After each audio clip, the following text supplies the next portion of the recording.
General अतर अब्बास साहब की आमद पर बावाज़ बुलंद सलावत पढ़िए।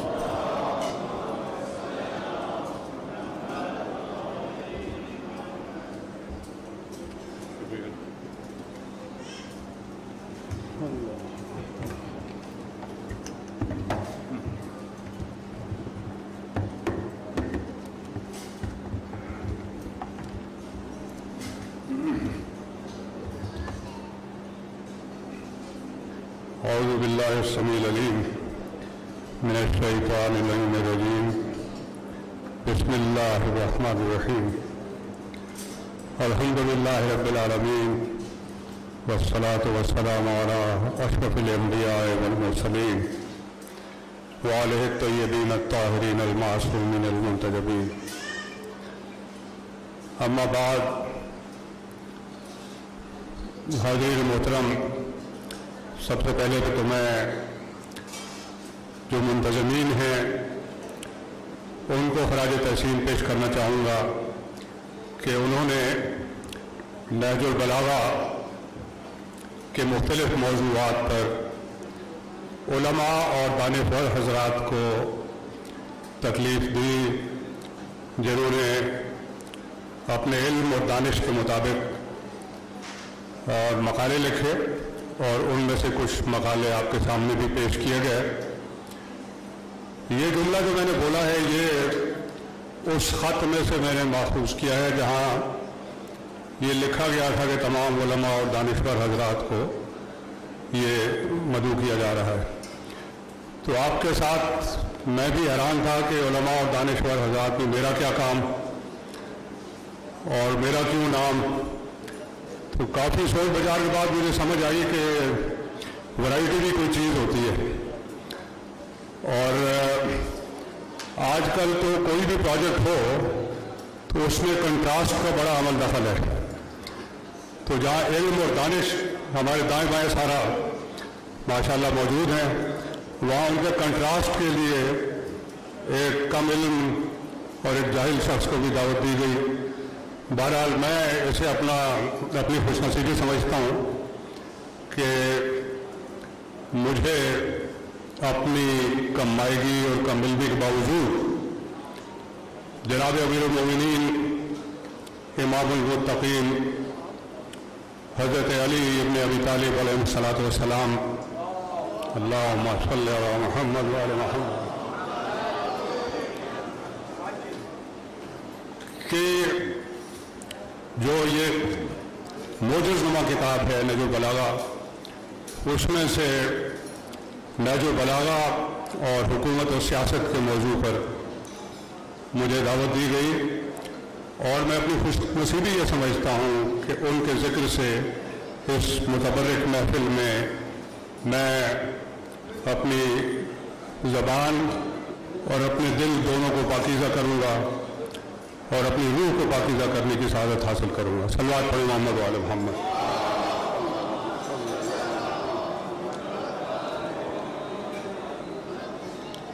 वक्त चूँकि कम है, काफ़ी वक्त गुजर चुका, मैं अपने बयान को बहुत मुख्तसर करूँगा और सीधा मैं अपने टॉपिक पे आ जाता हूँ। इसमें आपने उलमा से और दानिशवरों से काफ़ी मकाले सुने। मैं पॉलिटिकल साइंस के एक स्टूडेंट की हैसियत से कुछ गुजारिशात पेश करना चाहता हूँ और मेरी जो मजमून कह लें आप या तकरीर कह लें, उसमें 4 हिस्से हैं। पहले हिस्से में मैं एक नेशन स्टेट का कॉन्सेप्ट उसको बयान करना चाहूँगा और नेशन स्टेट जो एक आइडियोलॉजिकल डोमेन में जो इस्टेब्लिश की गई दुनिया में पहली दफ़ा, उसमें मैं ग्रीक फिलासफर्स का और ग्रीक नेशन स्टेट का, ग्रीक सिटी स्टेट का मैं मेंशन करना चाहूँगा। उसके बाद जो हमारे पाक नबी ने जनाब रसूल खुदा अहमद मुस्तफ़ा सल्लल्लाहु अलैहि वसल्लम ने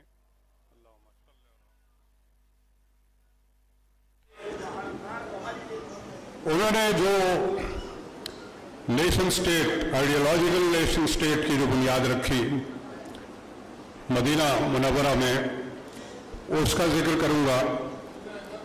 उसके बाद खिलाफत राशिदा का दौर और उसमें अमीरुल मोमिनीन हज़रत अली इब्न अबी तालिब अलैहिस्सलाम की जो काविशें हैं और जो किरदार रहा है, उसके मुतालिक कुछ कहना चाहूँगा। और आखिर में हमारे सलवात पढ़े मोहम्मद वाले मोहम्मद।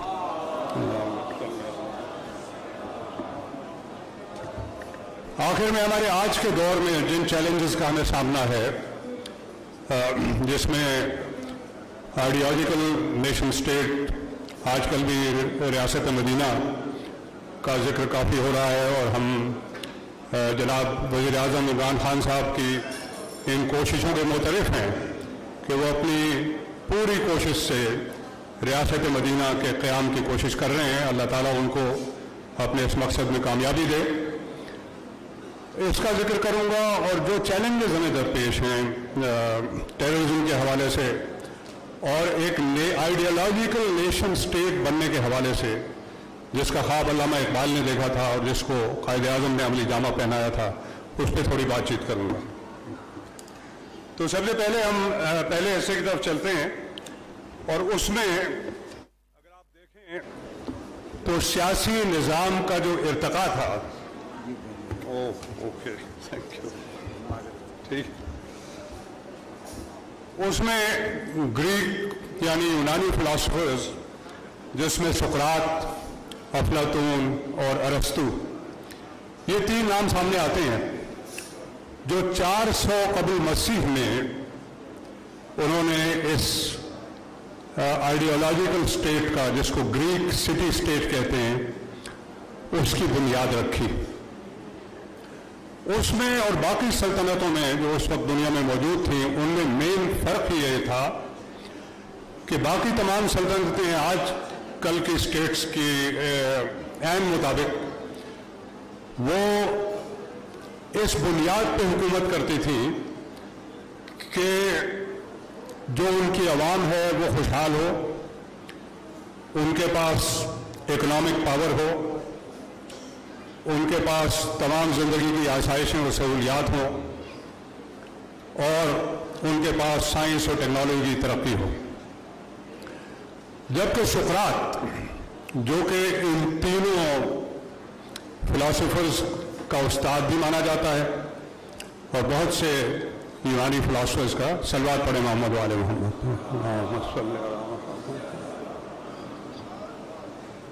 बारहवीं का सलवात।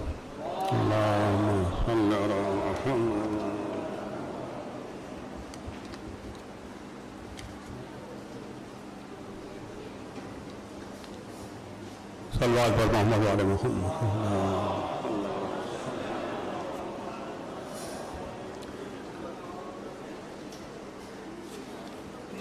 उनका ख्याल ये था, यानी सुकरात, जिसकी सेइंग्स, जिसके मकाले, जिसकी तकारीर और जिसका अपना ख्याल ये था कि एक कौम के बनाने में, एक नेशन स्टेट के बनाने में, ये चीज़ें जिनका मैंने जिक्र किया है, ये सानवी हैसियत रखती हैं।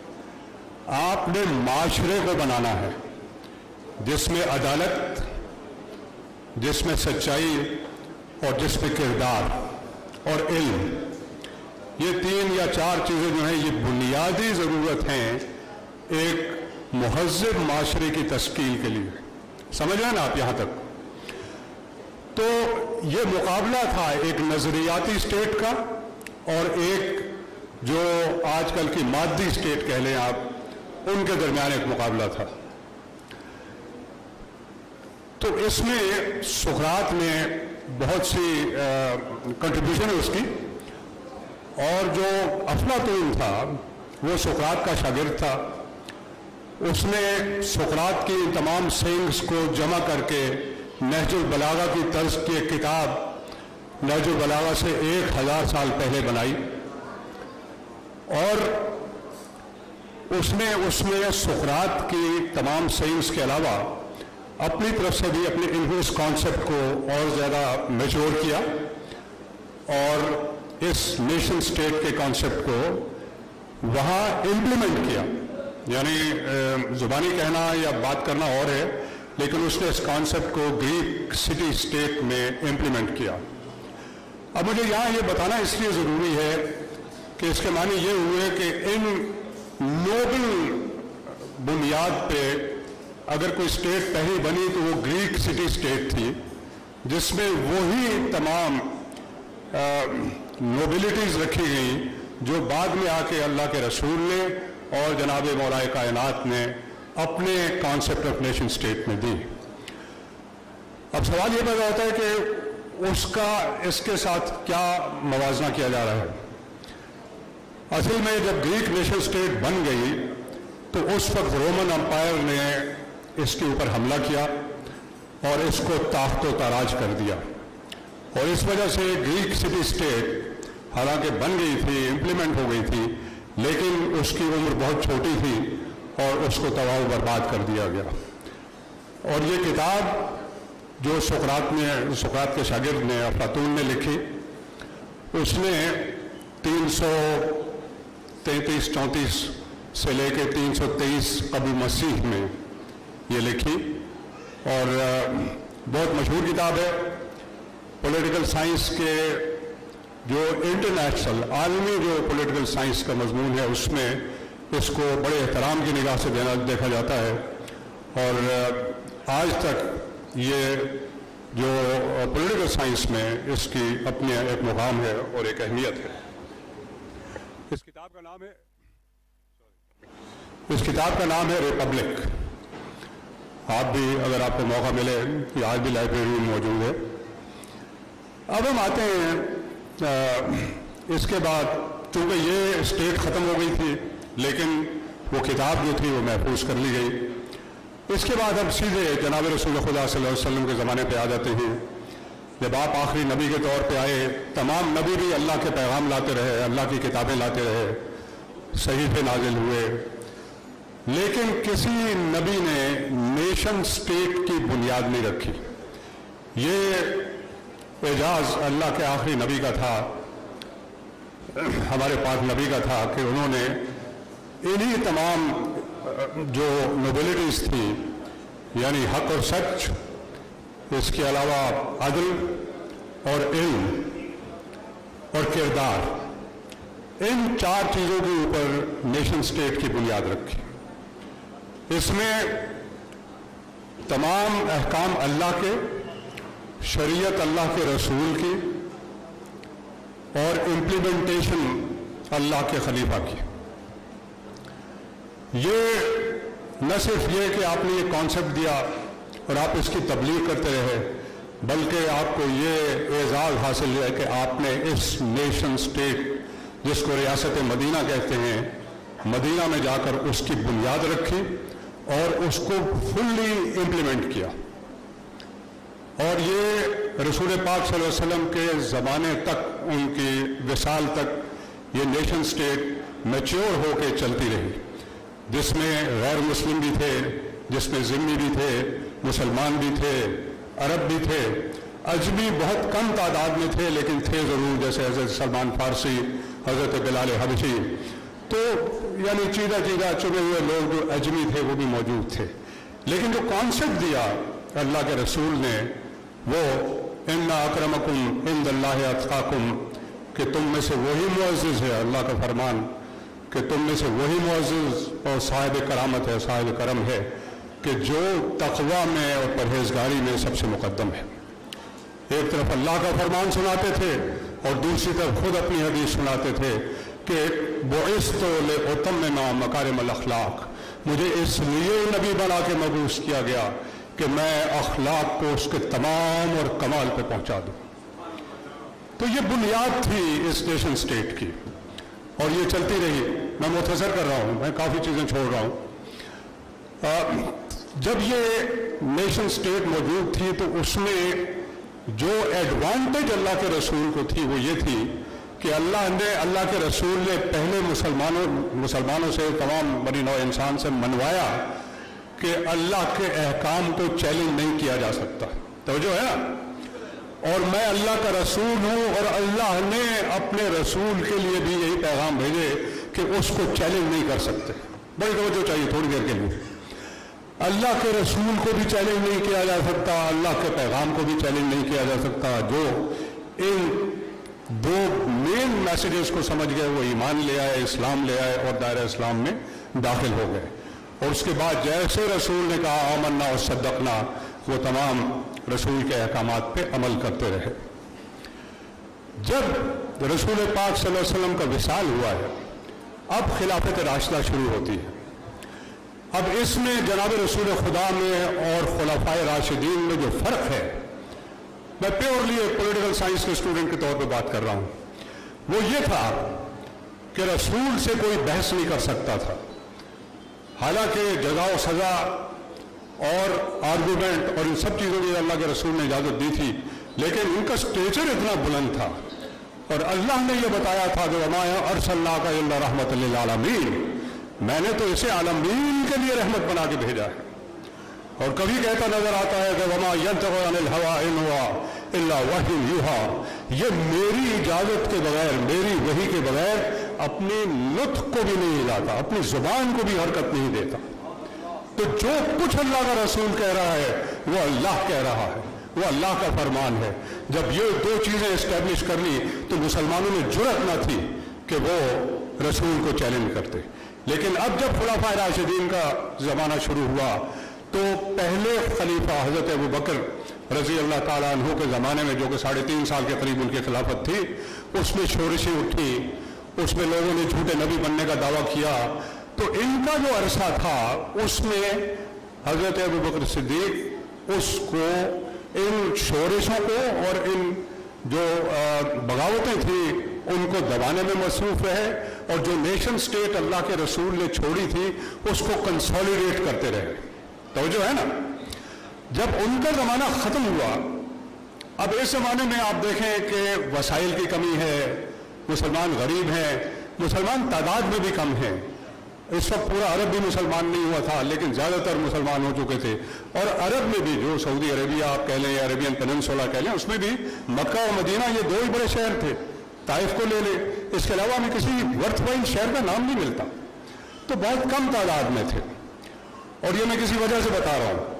लेकिन जब हज़रत उमर रज़ी अल्लाह ताला अन्हु का ज़माना आया तो आपने फतूहात का सिलसिला शुरू किया। अब इस्लामी सल्तनत की एक्सपेंशन शुरू हुई और जैसे जैसे इस्लामी सल्तनत बढ़ी वैसे वैसे चैलेंजेस में इजाफा होता गया। क्या चैलेंजेस थे? अब बड़ी बड़ी सल्तनतें गिरी, शाम की सल्तनत गिरी, रोम की सल्तनत गिरी, ईरान की सल्तनत गिरी, मिस्र की सल्तनत गिरी और अरब के अपने हुजम से 10 गुना ज्यादा इस्लामी सल्तनत बन गई। अब जितनी ज्यादा बड़ी कोई रियासत होगी, कोई सल्तनत होगी, उतने ही उसके चैलेंजेस भी बढ़ेंगे। लेकिन जो पॉजिटिव चीज हुई वो ये हुई कि इन सल्तनतों के गिरने से माले गनीमत भी बहुत आया और मुसलमान मुतमव्विल हो गए, मुसलमानों के पास पैसा आ गया, इकोनॉमिक अपराइज हुआ। और साथ ही साथ चूंकि ये अभी तक नॉन मुस्लिम्स थे, इन्होंने जजिया देना कबूल किया। अब आप देखें कि माले गनीमत भी 4 सल्तनतों का और जजिया अपने से 10 गुना ज्यादा आवाम का, जो कि नॉन मुस्लिम्स थे। तो बहुत अच्छा टाइम गुजरा। हज़रत उमर के ज़माने में बहुत अच्छा मुसलमानों पे वक्त रहा, अमीर हो गए, फौज को बड़ी तनख्वाहें मिली, पैसा मिला। और अब जो सिर्फ अल्लाह पे और रसूल पे और रसूल के अहकाम पे कनात करते थे, उनमें थोड़ी सी तसाहुल पसंदी भी आई और आहिस्ता आहिस्ता वो आराम तलब भी हुए। लेकिन हज़रत उमर ने इस चीज़ को बखूबी कंट्रोल में रखा। आखिरी ज़माने में जब हज़रत उमर रज़ी अल्लाह के आखिरी 3-4 साल थे, उसमें ज़्यादातर कन्वर्जन शुरू हुई। बड़े तो मैं 5 मिनट में आपकी ये तकलीफ ख़त्म कर दूँगा। अब कन्वर्जन शुरू हुई। अब वो जो नॉन मुस्लिम्स थे वो मुसलमान बनने शुरू हुए। अब क्या हुआ, जो नॉन अरब्स थे वो तादाद में ज़्यादा हो गए, जो मुस्लिम्स थे नॉन अरब्स अजमी वो तादाद में ज़्यादा हो गए, अरबी कम रह गए। पहला तो ये असर हुआ। दूसरा ये हुआ कि जब वो मुसलमान हो गए तो पहले वो जजिया देते थे, अब वो मुसलमान बन के डिमांड करना शुरू किया उन्होंने कि जैसे आप अरबी मुसलमानों को देते हो हमें भी दो, तो जो है ना। तो अब उन्होंने ये डिमांड शुरू की मुसलमानों ने, नए मुस्लिम्स ने, नए मुसलमानों ने, कि हमें भी उसी तरह से ट्रीट किया जाए, वही इंसाफ का पैमाना और वही मसावात जो आपने अरबियों में कायम की हुई है अंसार और महाजरीन में, हमें भी उसमें शामिल किया जाए और हमें भी उसका हिस्सेदार बनाया जाए। अब ये चैलेंज बहुत बड़ा था, इकॉनमी कम हो रही थी, साइज उसका हजम, और डिमांड्स बढ़ रही थी, इससे अनरेस्ट पैदा हुई और पावर सेंटर्स भी काफ़ी बनने शुरू हो गए। हज़रत उस्मान रज़ी अल्लाह ताला अन्हु के ज़माने में यही कशमकश जो थी ये जारी थी।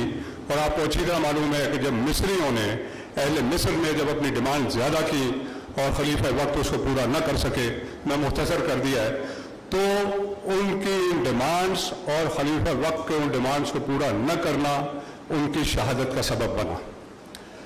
इस तमाम अरसे में हज़रत अली अलैहिस्सलाम का जो किरदार है वो क्या रहा? अल्लाहुम्मा सल्ली अला मुहम्मद। आपने तीनों खुलाफाए राशिदीन को अपनी मशवरों से, अदालती फैसलों से और हर तरह से, इल्म की तरवीज से, कुरान की तालीफ से, इन सब चीज़ों से आपने मिल्लत इस्लामिया को बैलेंस पहुंचाने की कोशिश की और करते रहे। ये 23 साल का अरसा हज़रत अली अलैहिस्सलाम खामोशी से इस खिदमत में मसरूफ़ रहे। ना उन्होंने जंगों में हिस्सा लिया, ना उन्होंने किसी सरकारी ओहदे को कबूल किया। हाँ, जब उनको बुलाया जाता था वो आके अपने मशवरे देते थे। और जलीलुल क़द्र खलीफा हज़रत उमर रज़ी अल्लाह ताला अन्हु जैसे ये कहते नजर आते हैं कि लौला अली लहलका उमर, अगर अली ना होते तो उमर हलाक हो जाता।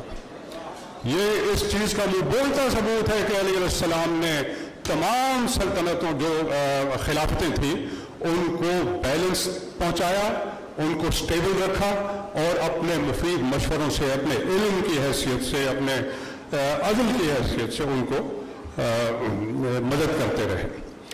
अब जब हज़रत उस्मान रज़ी अल्लाह ताला अन्हु की शहादत हुई तो उसके बाद मुसलमानों ने, और जो मुसलमान जिनमें, अब मैं आपको परसेंटेज बतानी भूल गया, जब ये गैर अरब जो थे वो मुसलमान हो रहे थे तो पहले ये रेशो 15% अरब्स और 85% नॉन अरब्स का था।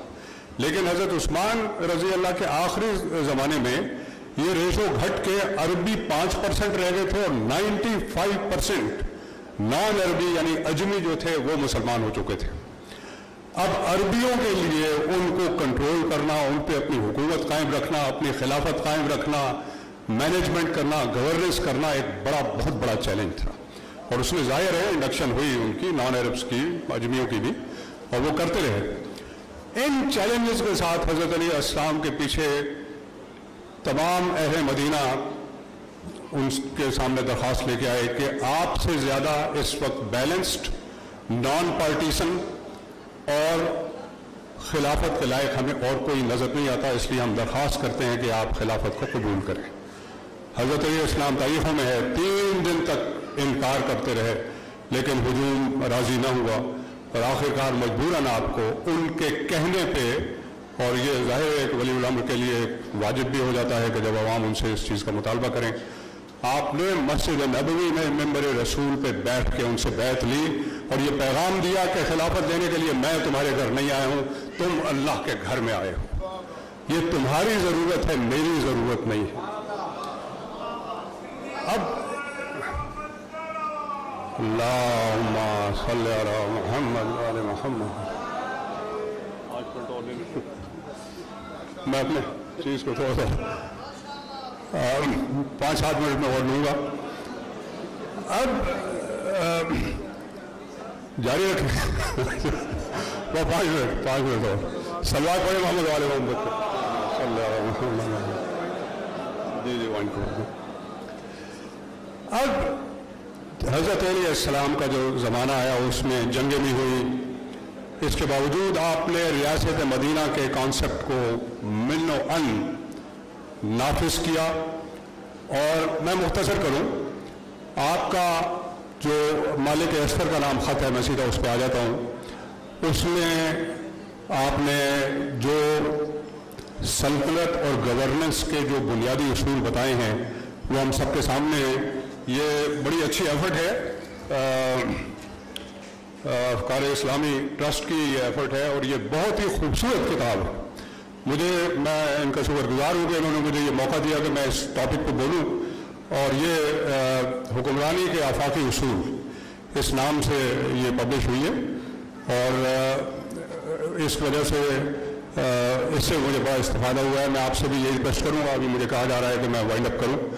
تو جو چیلنجز ہیں، اب میں اس کو چھوڑتا ہوں اور آپ کو پتہ ہے کہ ان مکتوب پہ کیا ہے اور کس طرح سے انہوں نے مختلف شعبوں کو، جس میں عدلیہ، جس میں فوج، جس میں گورننس، جس میں سول سرونٹس اور جو تمام زمینوں کے معاملات ہیں، ان سب کا انہوں نے کتنے سر حاصل بحث کیے اور اپنے ایک آئی وڈ سے کہ ایک فارمل ڈاکیومنٹ آپ نے پیش کیا ہے جو آج تک اقوام متحدہ میں بھی اور مختلف زبانوں 94 زبانوں میں ان کا ترجمہ ہو چکا ہے اور مختلف سلطنتیں اس سے استفادہ کرتی ہیں. اور میں کہوں گا کہ موجودہ چیلنجز میں سب سے بڑی چیز یہی ہے کہ ہم نے دین کو سیاست سے الگ کر دیا ہے. جیسے علامہ اقبال نے کہا، جدا ہو دین سیاست سے تو رہ جاتی ہے چنگیزی. ہم نے دین کو سیاست سے الگ کر دیا ہے. یہ سب سے بڑا ڈیلیما ہے اسلامی دنیا کا. یہ پہلا چیلنج ہے. اگر ہم مادی چیزوں کے پیچھے، جس میں پھر ہم سب سے پیچھے ہیں، ایون سپورٹس میں ہم سب سے پیچھے ہیں، تو مادی چیزوں میں جس میں سائنس، ٹیکنالوجی، زراعت، ہر چیز کو آپ لے لیں، ان میں بھی ہم باقی اقوام سے پیچھے ہیں. تو کم از کم ہم جو بیسک جو نوبل ٹینٹس رکھے گئے ہیں، جس میں عدل آ جاتا ہے، جس میں علم آ جاتا ہے، جس میں کردار آ جاتا ہے، یہ تین چیزیں اگر مسلم امہ اپنا لے اور اللہ کے قوانین کے مطابق گورننس شروع کر دے، تو میرے خیال میں یہ واحد حل ہے مسلم امہ کا کہ وہ اس ذلت سے نکلیں. میں یہاں پہ ٹیررزم کے حوالے سے بھی، ٹیررزم کیوں ہے؟ کیونکہ ہمارے معاشرے میں عدل نہیں ہے، ہمارے معاشرے میں ایکویٹیبل ڈسٹریبیوشن آف ویلتھ نہیں ہے، ہمارے معاشرے میں علم نہیں ہے. یہ تین بیسک وجوہات ہیں. جہالت ہے، ان ایکول ڈسٹریبیوشن ہے اور علم نہیں ہے، کردار نہیں ہے. خاص طور پہ جو گورنمنٹ میں ہوتے ہیں یا جو at the helm of affairs ہوتے ہیں، ان کو اپنا کردار مثالی بنانا چاہیے. اس کے ساتھ میں اجازت چاہوں گا.